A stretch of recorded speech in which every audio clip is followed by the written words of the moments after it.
The bills, yeah, are stacking up. there's not much we can do about it, at least for now. And the state Senate president says Florida universities are being shortchanged. Their counterparts at the elite Ivy League schools get billions from taxpayers to do things like ask people if they can smell asparagus pea. That was a real Harvard University study, and it cost $3 million. Or make a video game about the recession in which players try to fire people as fast as they can. That seems insane that we're spending money trying to figure out things like that when, you know, there's so many more important issues that we could be tackling. Like restoring Bright Future scholarship money and helping students like William Lindsay who struggle to pay for class. Do you have a job to help pay for your tuition? Yes, I'm a bartender.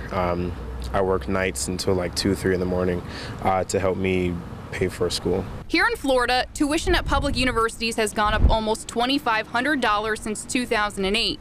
Students pay an average of more than $6,000 for tuition. It's below the national average, but still a bitter pill to swallow for students like Lindsay, who besides paying for class, are also paying taxes to subsidize America's 8 Ivy League schools. According to research from tax watchdog Open the Books, Ivy League schools got $30 billion in taxpayer assistance from 2010 to 2014.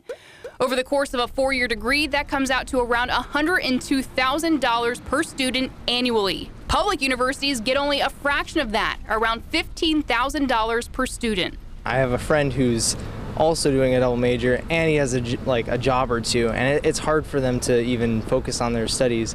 But I also have friends who go to those upper schools and they're not working, so it does kind of show that point. According to Open the Books, during that same time period, the Ivy League also received $117 billion in endowment funds. That's enough to provide free tuition for every student. So what is the overriding public purpose for working and middle-class taxpayers to continue to fund education institutions like our Ivy League, the prestigious universities that actually have no need for taxpayer help? Remember that video game about the recession?